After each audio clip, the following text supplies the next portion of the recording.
किरण राव और आमिर खान की फिल्म है लापता लेडीज और इसे ऑस्कर 2025 में ऑफिशियल एंट्री मिली है। फिल्म फेडरेशन ऑफ इंडिया ने सोमवार को लापता लेडीज के अकादमी पुरस्कारों में सर्वश्रेष्ठ अंतर्राष्ट्रीय फिल्म श्रेणी में शामिल करने का फैसला सुनाया।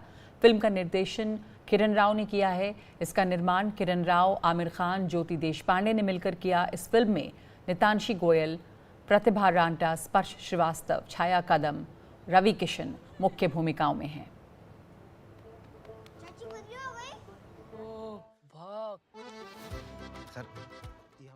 किरण राव की लापता लेडीज ऑस्कर में आधिकारिक तौर पर जा रही है हिंदुस्तान से, और इसी मौके पर हमारे साथ बात करने के लिए हैं खुद डायरेक्टर किरण राव। बहुत बहुत शुक्रिया बात करने के लिए। लोग आपसे पूछ रहे होंगे कैसा लग रहा है, मैं आपसे पूछता हूँ आप कहाँ पे थी जब खबर मिली और एक्सप्रेशन क्या थे आप? एक्चुअली अभी भी बिलीव नहीं हो रहा है। मैं अभी भी लफ्ज़ ढूंढ रही हूँ कि क्या बोलूँ, क्या सोचूँ, क्योंकि एक बिल्कुल एक्सपेक्ट नहीं कर रही थी।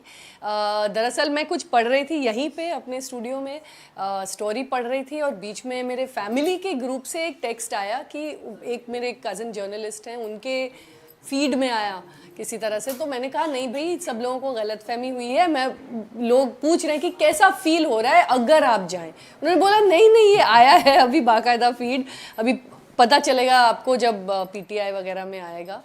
तो पता चला तो बहुत खुश हो गए। राइट। और आमिर का एक्सप्रेशन क्या था?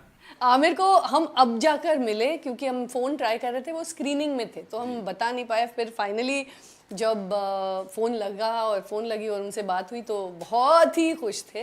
तो कहा भाई मुबारक हो आपको, सारी टीम को, हम सबको। बस अब देखते हैं आगे, क्योंकि अब ठीक से बात हो नहीं पाई है, वो अभी भी स्क्रीनिंग में है, अभी आए नहीं है।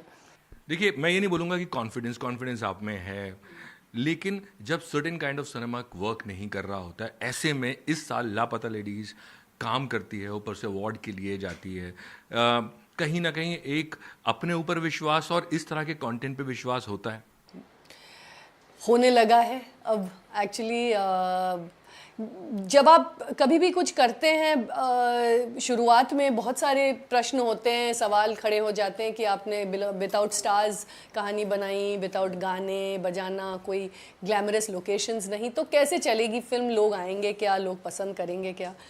तो जब हम निकल पड़े थे तो बहुत सारे डाउट्स थे हमारे माइंड में, लेकिन जब फिल्म लोगों ने जब देखी और उन प्रशंसा मिलने लगी, तब हम जाकर रिलैक्स हो गए कि भाई रिस्क भी लेना चाहिए लोगों को, फिर जाकर हम लोग कुछ कर पाएंगे जी। लेकिन मुझे बताइए कि अभी जब ये खबर आ गई है, उसके बाद की जो लड़ाई है वो ज़्यादा लंबी है, क्योंकि ऑस्कर में सिलेक्ट होने के बाद जिस तरह से वहाँ प्रमोशन करना पड़ता है, लोगों से मिलना पड़ता है, पार्टीज में जाके मिलना पड़ता है, ये मशक्क़त ज़्यादा होगी या फिल्म बनाने वाली मशक्क़त और इसको रिलीज़ करने वाली ज़्यादा थी? भाई हर एक फिल्म की जो जर्नी होती है, वो सफ़र तय करना कि कभी कभी तो 10 साल लग जाते हैं, हमारी महज 5 साल लगे हैं अब तक। तो अभी ये जर्नी बहुत लंबी है, क्योंकि ऑस्कर तक पहुंचने की जो एक तरह से कैंपेन और स्ट्रैटेजी बनाने में जो एक्सपर्टीज़ चाहिए, पैसे चाहिए, पूरी तरह से सब लोगों का सपोर्ट चाहिए, वो इकट्ठा करना एक अपने आप में बहुत मुश्किल काम है। और उसमें हम अभी उतरेंगे उस मैदान में और देखेंगे कैसे हम क्या कर पाएंगे। राइट। एक और चीज़ मैं पूछना चाहूँगा कि फिल्म का जो मुद्दा था बहुत अहम था, जो लोगों के साथ रेजोनेट किया, लोगों को पसंद आया। और आप इस तरह के परिप्रेक्ष्य से या बैकग्राउंड से नहीं आती हैं जहाँ घूंघट होता है, जहाँ इस तरह से देवरानी और जेठानी का वार्तालाप होती है, बात होती है। यहाँ मुंबई में या बड़े शहरों में रहने वाली किरण राव कितना आइडेंटिफाई करती हैं इन कैरेक्टर या इन प्रॉब्लम से? मैं एक तरह से पूरी तरह से आइडेंटिफाई करती हूँ, क्योंकि मुझे लगता है कि इस कहानी के जो मुद्दे हैं, जो विषय हैं, वो बहुत ही यूनिवर्सल हैं। वो दुनिया भर में, आप रूरल इंडिया छोड़ दीजिए, अर्बन इंडिया छोड़ दीजिए, दुनिया भर में औरतों को अलग अलग किस्म के इन्हीं मुद्दों से, इन्हीं समस्याओं से जूझना पड़ता है अलग अलग लेवल पर। तो आपके कल्चरल कॉन्टेक्स्ट थोड़ा बदल जाता है, आपका डिग्री थोड़ा बदल जाता है, लेकिन ये मुद्दे रहते ही हैं। हर औरत की अलग अलग समस्या रहती ही है, कैसे वो अपनी ज़िंदगी पे एक तरह से उनका कंट्रोल रहे, अपने आप को एक्सप्लोर कर सके, ये सारे चीज़ों से मैं पर्सनली आइडेंटिफाई करती हूँ। जी। ऑस्कर आपके लिए नया नहीं है, मैं कहूँगा तो लगान से हम शुरू करें अगर बात, तो एक लंबी जर्नी भी है और वो जो एक्सपीरियंसेस हैं वो आपके पास होंगे जो आपने उस वक्त लगान के लिए किया होगा। आपको लगता है कि लगान से लेके लापता लेडीज दोनों एलएल है? अब तक आपको लगता है कि लगान से लेके लापता लेडीज तक और ज़्यादा मुश्किल हो गया है वहाँ पे कैंपेनिंग या अपनी बात पहुँचाना या अपनी फिल्म को अवार्ड तक पहुँचाना, अवार्ड मिलने तक?